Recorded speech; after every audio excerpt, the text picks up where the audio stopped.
how they live in luxury while our African people, them suffer us. How you strategize all your lies, it's our blood, sweat and tears that built your empire. The system was designed for I and I to never rise, only bleed to fulfill your desires. I was born with both hands on my heart from Mama Africa. The time for liberation, Mama Africa awaits a revolution. This is the time for meditation. Free up your mind from the lies and illusions. This is the time for liberation. Come make we stand up and start a revolution. In these are times of elevation. Have you keep your head above all pollution. Revolution in the air. My people prepare. No more African children. Not to shed no tear. Full time be aware. Babylon no sincere after all. Who are send the guns them out here? Spiritual warfare. They may rage on the people like they don't care.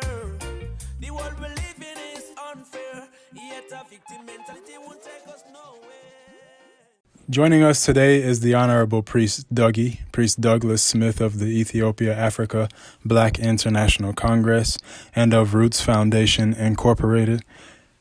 He is an advisor also of the African Rastafari New Faculty of Overstanding, and today's topic is the African Rastafari New Faculty of Overstanding, in which we will get the Honorable Priest's perspective on the state of affairs of Rastafari and why we need a new Faculty of Overstanding at this point in time.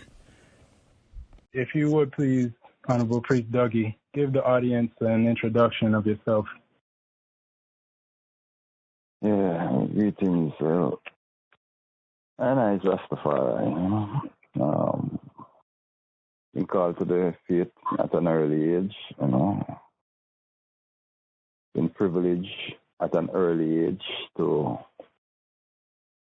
encounter and to walk with, the High Priest, King Emmanuel Charles Edward, originally known as Prince Emmanuel.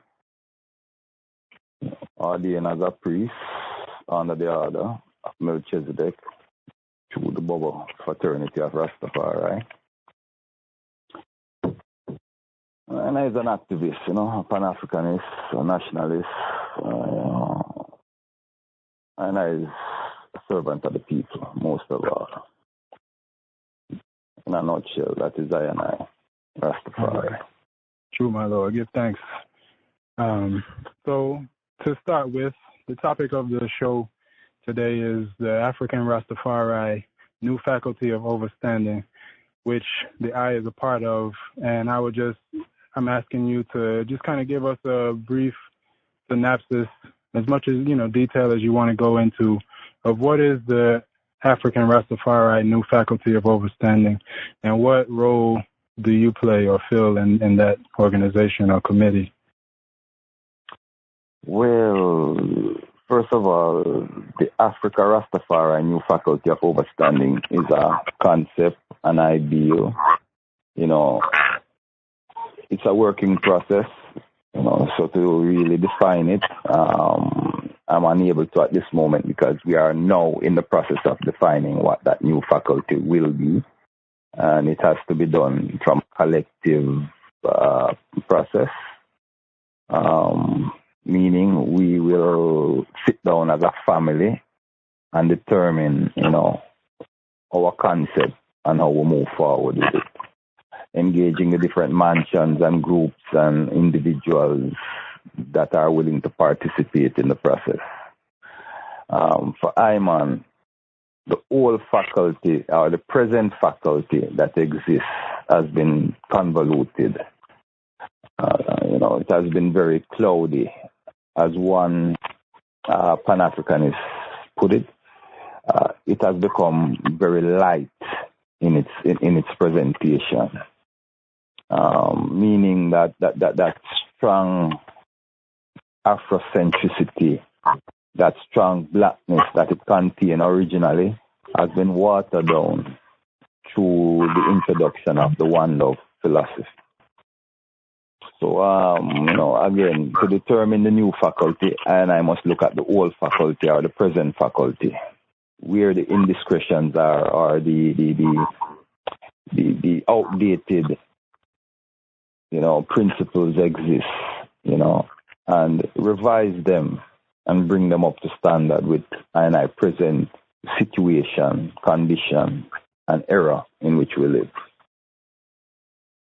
So ultimately, it's taking a look at what exists and finding what the flaws are and rectifying them and trying to set this thing so it will last for generations to come. Am I right? Exactly. Sure. There are many areas that are problematic at the moment, and some have existed for eons, and there have been many attempts to bridge those gaps, or repair those breaches, but we have yet to accomplish, that process, of redefining and, realigning really ourselves with the aims and objective of the founding fathers. So in your tribe, as coming up as Rastafari, is there any particular experiences in the history that you've been identifying yourself as Rastafari that brought you to this realization at this time to say that this isn't fully working and we need to, evaluate and rethink this? Like, what is it that made you feel like we need to do this right now? Okay, there's, for everyone, it's going to be a little bit different. But as you're asking, I per se, to give you perspective, and perspective, I would begin with the fact that it's now a global movement, wherein it was established as a national movement originally, just like how the African National Congress evolved from the African National Congress to the Ethiopia Africa Black International Congress. There have been evolution, there have been growth, development, and that has changed many of the dynamics. Now, becoming a global entity, a lot of non-Africans, a lot of, if not all ethnicities, have embraced Rastafari in some way, in some aspect of the culture and liberty. Which there's nothing wrong with that, because they say, according to the saying, imitation is flattery. But there has to be some construct, some understanding to how that process is done and how we relate to one another.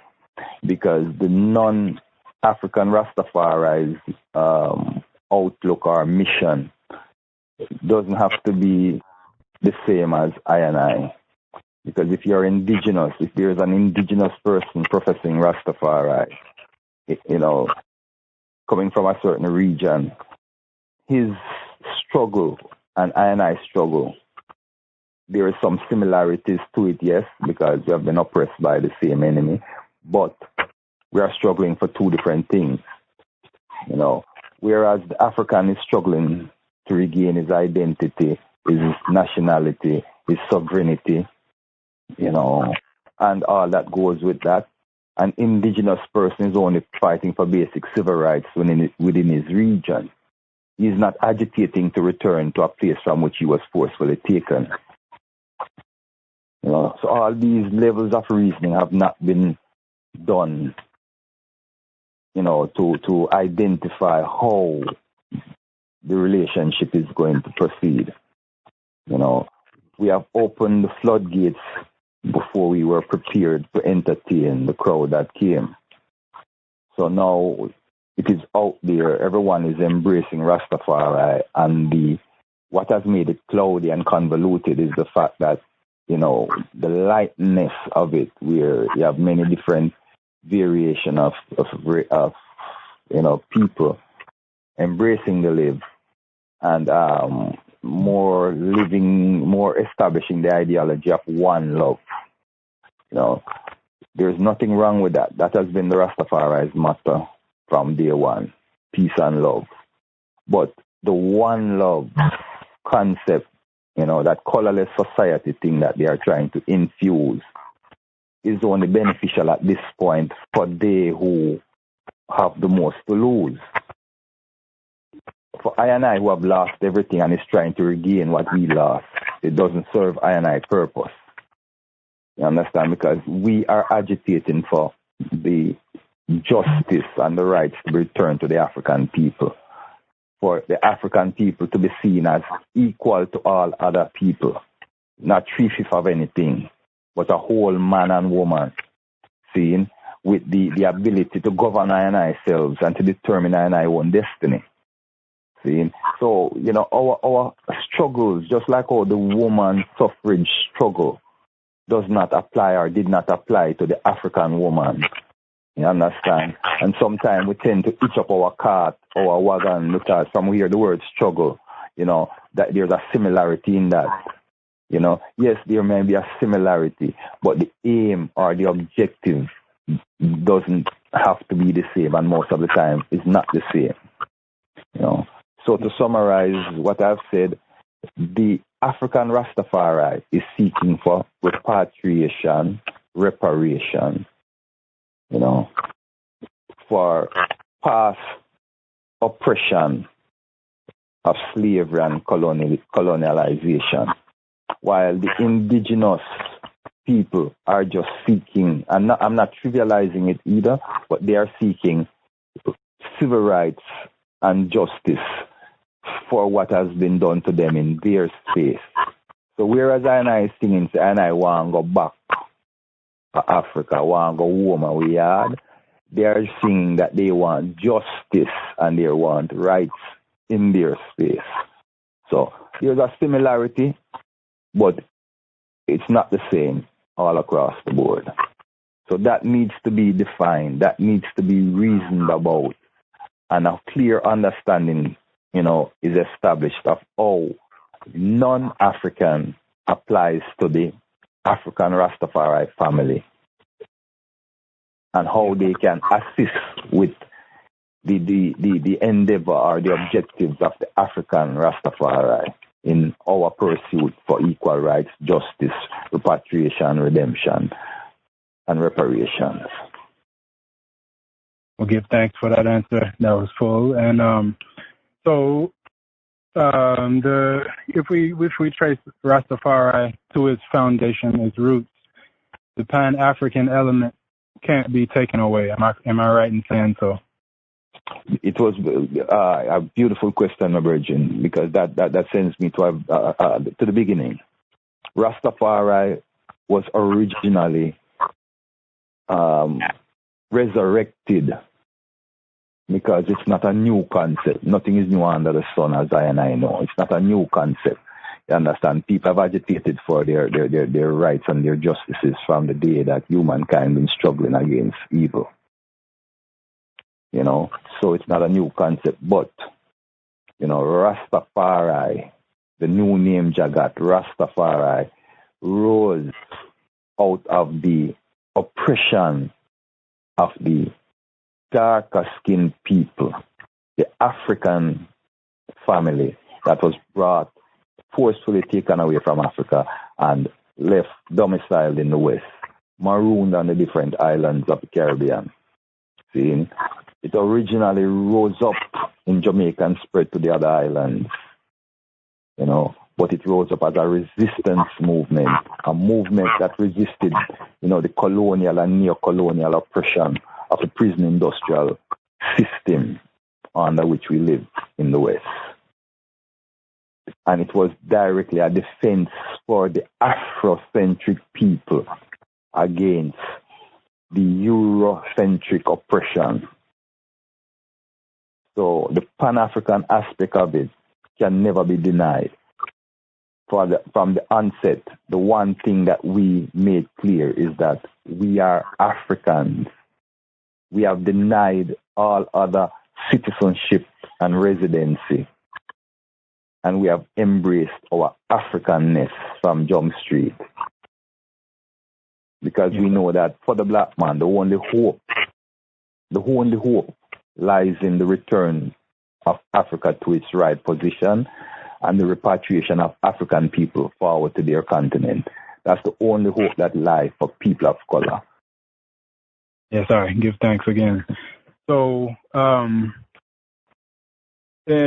that this a new faculty of understanding or overstanding is being called for, it's going to be, as you said, it's going to involve various mentions and organizations and individuals.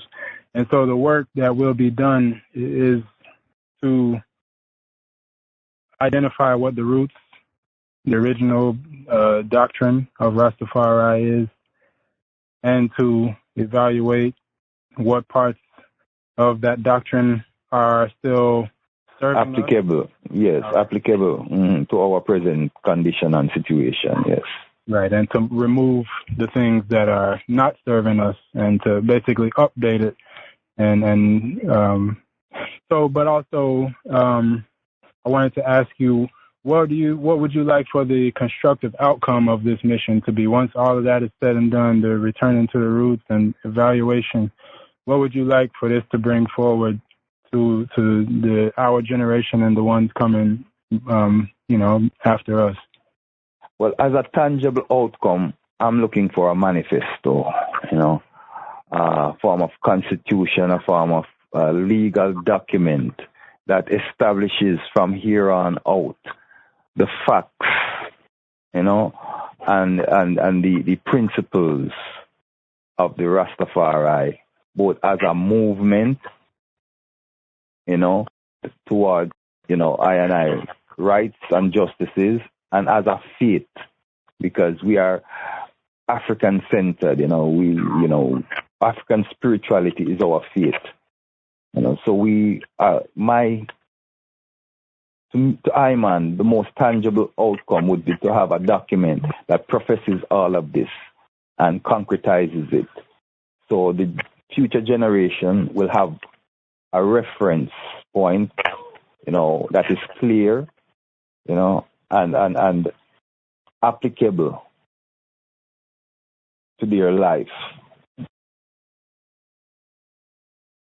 See, because without that manifesto, it would be left up to the European people, this quote unquote, to anybody's interpretation. Because they love to study things and to claim things and to re-identify and to redefine things. Like we know, the Bible started from the Septuagint version. Now it is the how many revised versions, and each time it is revised, it loses a little piece of the truth. It becomes a little less clear. It moves away from its original message in trying to fit into the space and time of the revision. So, the manifesto will be a document that for eternity one can refer to and see the original principles and tenets of the Rastafari movement and faith. Yes, and I would like to reason, I guess add, but reason about the fact that His Majesty, if we look at Haile Selassie, and say when he rose to power in Ethiopia, he created a constitution, which served kind of the same purpose to outline what it is that Ethiopia is about. What is it that we stand for? How do we behave ourselves, and how do we treat our citizens, etc. So Rastafari can kind of do a similar thing here with this African Rastafari new faculty of overstanding, as far as a manifesto, to let it be known that this is what Rastafari is. And so, but the major point I wanted to get to is that it makes it easier when you have a document, like in the future, say 50 years down the line, if they come to another crossroad and say, certain things from the past aren't serving us anymore, we can look at this document and say, this is what it has been up until now, and we can leave certain things and we can add to. So just like in Ethiopia, the Constitution was written, but it was revised, and that helped the country to grow and to even chart growth. We could see we were here at this point, and now we're here. So I think that is a good outcome to look for, and hopefully it will be very well contributed to, and ones will take heed to the words that are in the manifesto once it's produced. So I wanted to kind of shift gears a little bit, being that you're... One thing, my brother, before we get into the next gear, just to add to what you're saying, the document as well, because we are a people that, we don't separate our liberty from our governance. Our leaders have to be spiritual in themselves to be our leaders. They cannot just be purely academic, politically inclined.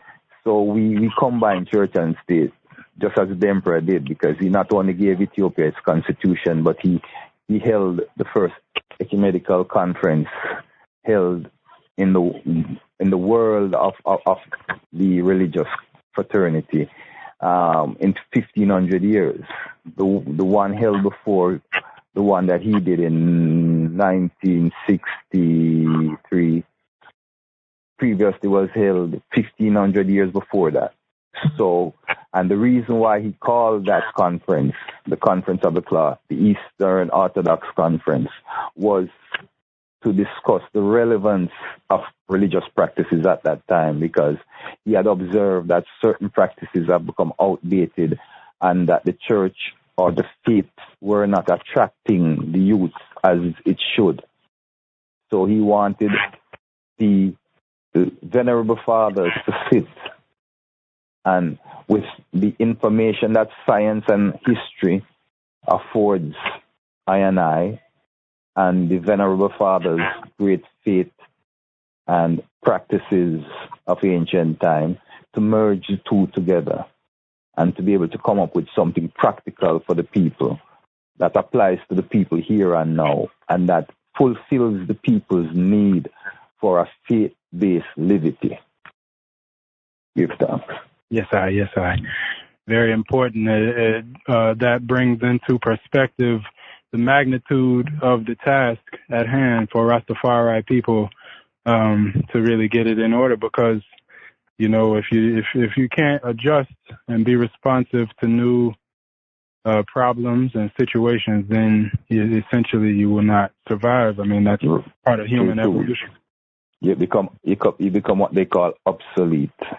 The prophecy puts it: if the salt has lost its flavor, what good is the salt but to be thrown out and to trample underfoot? It has no more use. So in the same way, if we have lost our relevance, if our practices, cannot apply to the youths of today, how life is set, because they didn't set life. The youths have come into life as it is, and they are trying to carve out a way for themselves as they live.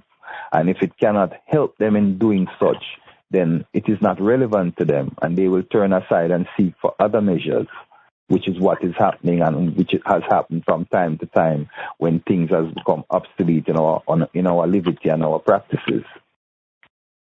Yes, I. So with that being said, I would like to ask you something a little bit more specific, a little bit more personal. Being that the I is a priest of the Ethiopia Africa Black International Congress, and that you've been a member of that order for, long enough now that you've seen probably changes come and go. A half a century at least, my brother. All right. Yes, sir. So what kind of things is it that you feel need to be revisited and revised? Well, for myself, first I would start with the Constitution of the Congress. It needs to be revised because when it was drafted with the father, King Emmanuel, at the helm. No provisions have been made, even though the father started to make provisions and to prepare the house for self-rule, for universal governance. There is no provisions in the Constitution that allows for that. So the Constitution itself needs to be revised to embrace the futuristic needs of the Congress. One, we have moved away from the brotherhood as priests. and this is something now that applies to most traditions, not just Rastafari or African, but most traditions that are centered around an individual or revolved around an individual. When that individual transcends, that tradition, if not structured appropriately, falls apart because the nucleus that held it together has been removed. And I'm seeing the same semblances right here, right now, within the Congress, wherein the brotherhood and sisterhood of man that was established by King Emmanuel has eroded to individuality and to a more me-ism approach to life versus the altruistic brotherhood, you being your brothers and sisters' keeper. That approach, that approach no longer is practiced among the universal ones within the Congress. I'm not saying individuals don't still apply that to their liberty, like myself, but it's not the general approach. So that is one aspect where the Congress, for it to be relevant in the 21st century, must redefine itself. Overall, the reason, and one of the only reasons why the Congress can remain relevant if it so chooses, is because it is not just a mansion or a house or a sect of the Rastafari faith. It is the priestly arm of the Rastafari movement, not undermining or disrespecting any other group and their ability to guide or to cheer their ceremonial affairs. But as everyone knows, the Bobo Ashanti sect of Rastafari, they are devoted to the priestly practices. Their daily life revolves around it. It's not just when an Isis is called on the holy days or the special days that we gather and there's a priest in our midst. The Bobo Ashanti faith reside within a monasteric environment where there are ritualistic practices that takes place 24/7 around the clock. So, as a branch of the Rastafari family, we are a group that is very versed in the spiritual realm. For various necessities, like welcoming a child into the world, which we call delegating. They call it christening in out there. Along with other spiritual needs that we as a people always have, or require. Bobo Ashanti is able to minister to those needs because that is the way I live life on a daily. So, for that reason alone, it's very important for the Bobo Ashanti priesthood order to continue because it is rightfully the only black fraternity of the cloth that exists in the Western Hemisphere. In Africa you have the Yoruba and other ones, but in the Western Hemisphere, the only authentic African black fraternity of the cloth is the Bobo Ashanti sect of Rastafari. And they gain that not through self-declaration, but through liberty. So, for the EABIC needs to realign itself with the mission of King Emmanuel, which is to accomplish Garvey's works that he started, which is to rise back the great African nation and gain back our rightful position in the world at the family table through our nationhood principles and practices. And so, it might sound like a lot is being put on the Bobo Ashanti sect, but that was what the Bobo Ashanti sect claimed their mission was initially, their aims and objectives. As King Emmanuel have said endlessly, I am here to finish what Marcus Garvey started. I am the Ethiopia Africa Embassy. My only development in the Western Hemisphere is freedom, redemption, and international repatriation with compensation, which today is called reparations. So the Congress needs to realign with that mission, and everything will be within order. Yes, So I would like to ask you how the Rastafari movement, you could be specific to the Bobo Shanti or Rastafari in general, or both, however you feel to address it, but how can the Rastafari movement align itself with other Pan-African movements and this is all, based around this African Rastafari new faculty of overstanding, because this year, what I'm understanding is that we're realigning to the core principles of Rastafari, and if Pan-Africanism is at its core, then there are a lot of other organizations like the UNIA, et cetera, that are also about the work of Pan-Africanism, repatriation, rebuilding Africa, et cetera. So how can Rastafari fit into that scheme, and what role should Rastafari play going forward in your perspective? Another great question, my brethren. Myself, I am a Garveyite. I'm a member, standing member of the UNIA. I host the annual Marcus Garvey extravaganza in Florida, going 16 years now. One of my mentors is Baba Julius Garvey, who I'm very close to. And that is just to give you a synopsis of why I'm going to say what I'm going to say now. Rastafari have to put aside this is where our revision comes into play. We have to look at some of our approaches, where ones have been isolated and, what's the word I'm seeking? But we have been very skeptic in dealing with ones outside of the faith of Rastafari or the tradition of Rastafari. And we need to revise those approaches and look to sit at the family table, the African family table, as part of the family, and have constructive input in our development. Because I've heard it from many of our patriots and matriarchs, people like Baba Dudley Thompson, Ambassador Dudley Thompson at Pastor not so long ago.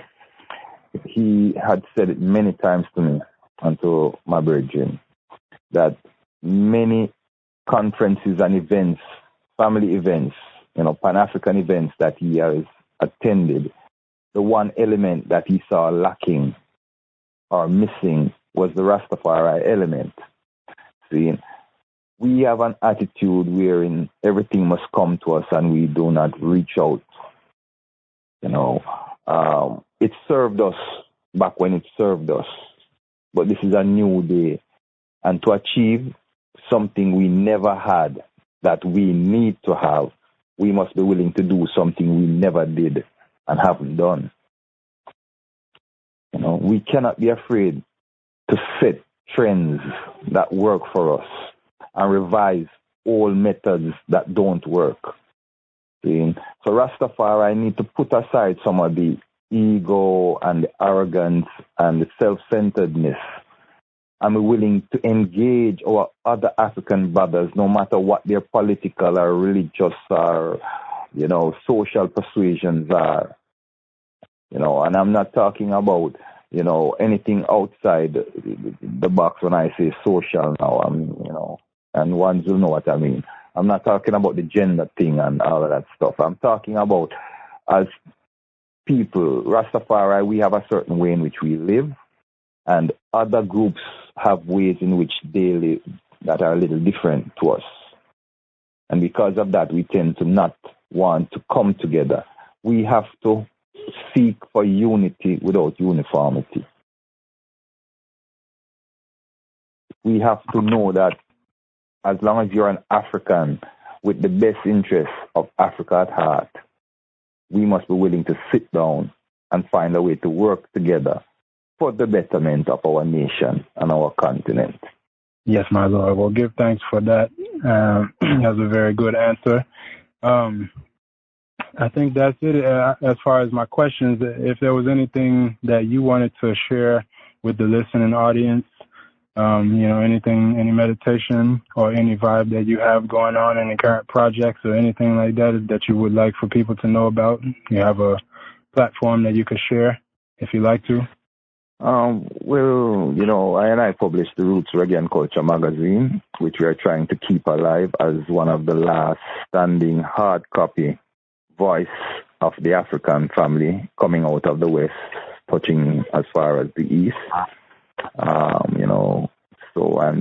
We touch on topics that other, whether it is Afrocentric magazines or publications don't touch on. We are not afraid to touch on the controversial topics and topics that we see apply to our reality. So we would ask the family to look out for it, contribute by supporting, purchasing it, as well as, sending articles that, are pertinent to I&I liberty, to I&I conditions as a people and as a nation. So I&I can publish them and make the wider family aware of whatever news, affecting the black world.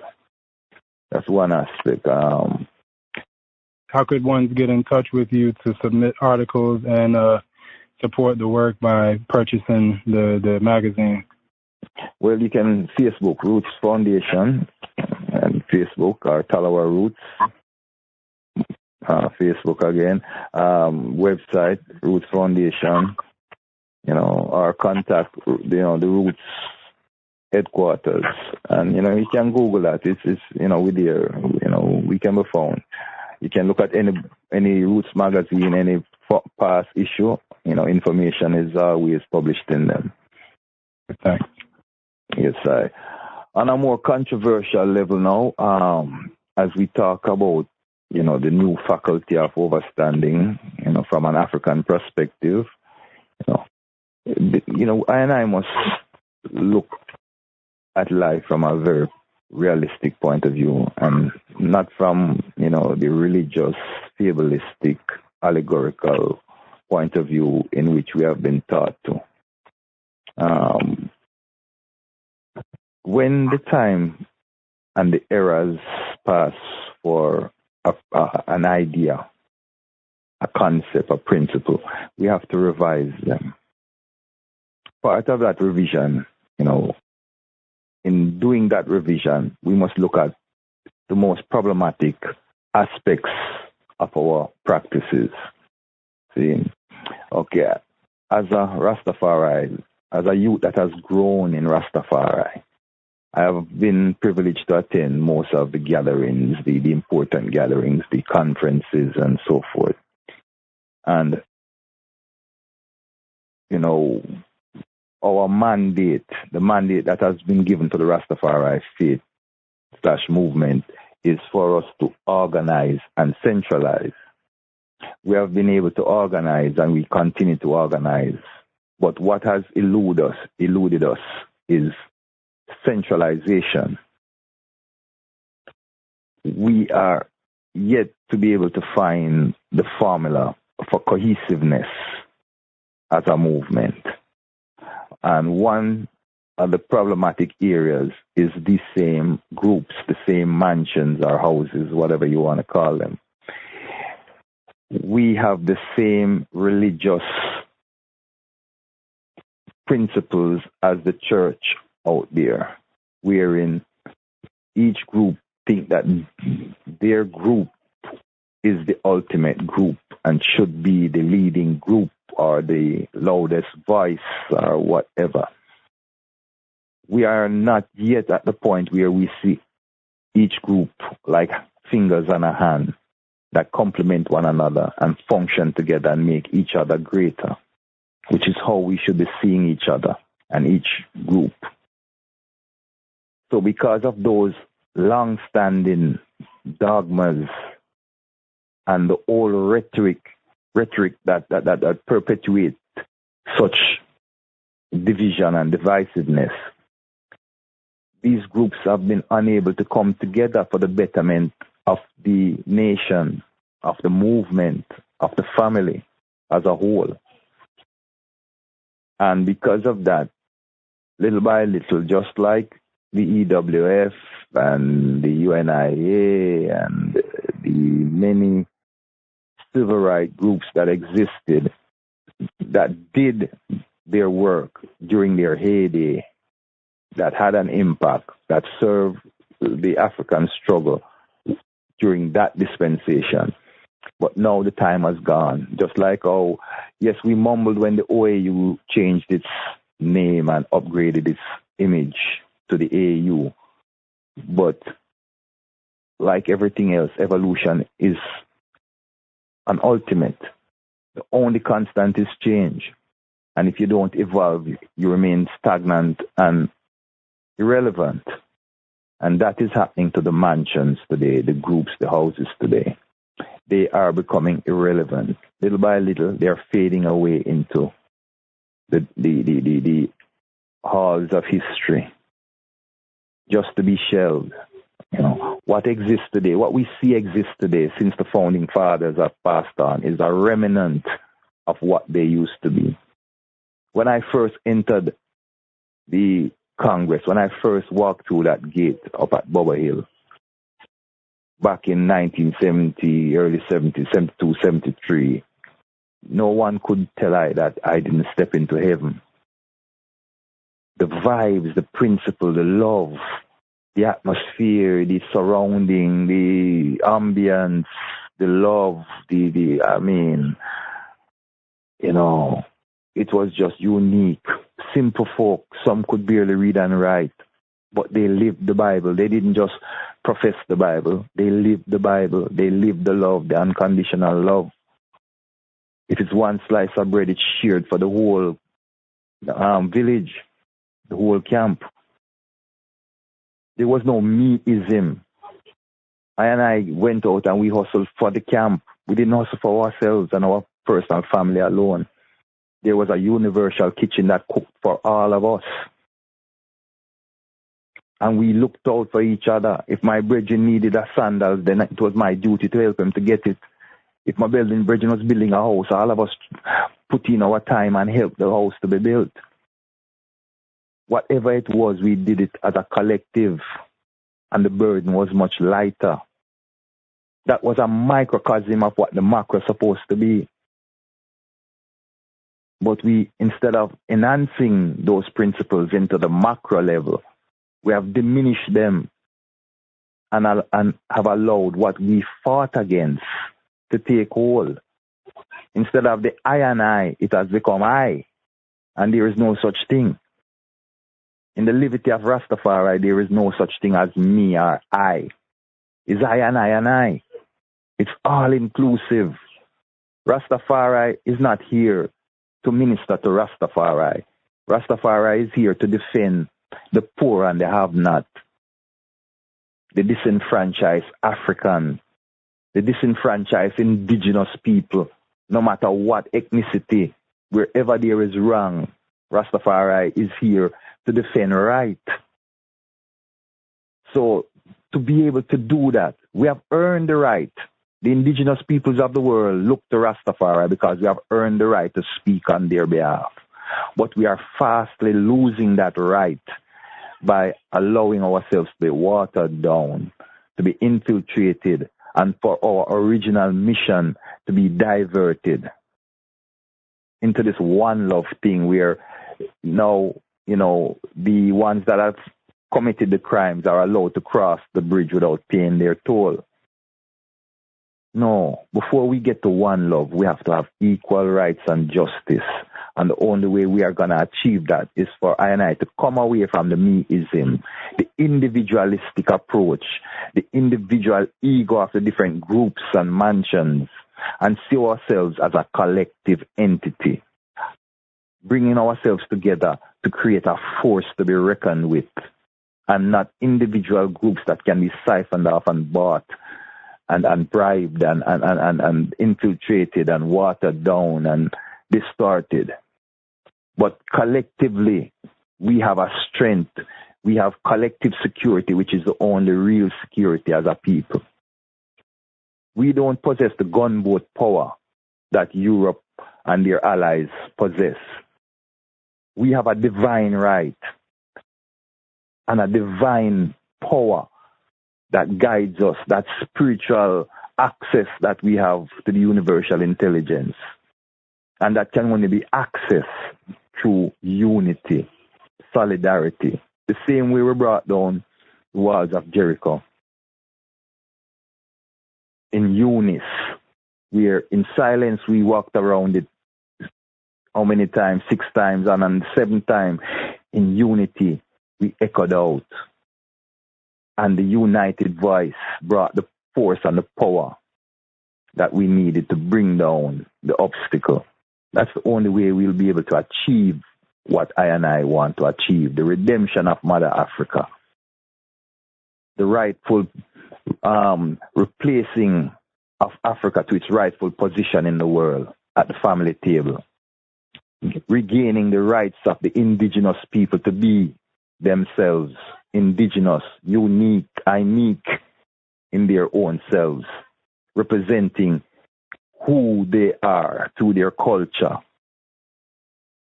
The only way we can preserve those rights for all those people is for I and I as Rastafari to come together and put away the petty isms, the meism that has kept us apart, my brethren. And sorry to be long-winded, but it's a passion of I and I. Unity, as my brethren, ancient Rasila always say, unity is the only accepted goal. Yes, no need to apologize. We're here to listen, and a lot was said, and it's really a lot to think about, for the younger generations of Rastafari and even the elders, because we all have a role to play. The elders have to be willing to cooperate with the younger generations and hear the wants and needs that, people younger than them are ringing out, because... Rightfully said. Yes, sir. So it's a conversation that, the gap needs to be bridged between, whether it be between the man and woman, the elder and the young, or whatever the case. We have to be able to, like you said, centralize and organize. And so we need to learn the lessons and practice them. The old saying goes that Jah call upon the youth because they are strong. He call upon the elders because they know the way. You put the elders and the youth together, and what you create is a formidable force to be reckoned with. You understand? Because now you have the wisdom of the sages, the ancients, the elders, and you have the strength, the zeal, and energy of the youth. Put that together and you move mountains. Put faith in that, and we'll be able to move. We're unstoppable. You're unstoppable. So rightfully said, my brother. Rightfully said. Give thanks. We have to get over the Willie Lynch syndrome. The different reasons for division. We have to overcome that. We know about it. We're aware of it. We know, the book is written. We can all find out what it is that Willie Lynch set in place, and we can look within ourselves to remove those symptoms and look within our organizations and remove those symptoms again, because, those things keep us back. And, a lot hangs in the balance, so we really pray that this African Rastafari new faculty of Overstanding will be accepted by various ones and strengthened, and, that we can all participate, because it takes us all to liberate ourselves, We got to do it for ourselves. Truly, my brother. Yes, my Lord.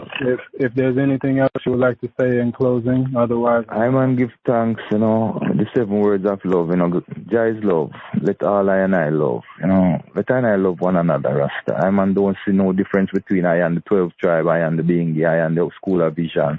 I and any Rastafari, they're all my brethren, and I have brethren in all mansions that are very dear to I. And, I feel their pain when they are hurt, and I shed tears with them when they, are in agony, and same way Iman is looking for them to feel Iman pain when the time is, there for that need. So, again, the one sound I will leave, is unity. Together we stand, divided we fall. We have to find the family for nationhood. We have to find the formula for unity. Community. Common unity. Let us find it, my brethren, and put aside the petty differences. One love, one heart, one destiny. Jah, Rastafari. Right. Well, give thanks to my Lord, Honorable Priest Douggie, again for your presence and all the wisdom that you share with us. And, hopefully we'll be able to reason again on African Liberation Network. To all the listeners, tune in again. Don't forget to like, subscribe, share, and listen. Internalize the information. Don't just like and then skip, but listen to the words. And, I pray that everyone is in good health and that Jah will crown all of our works and efforts with success. Until we meet again, blessed love.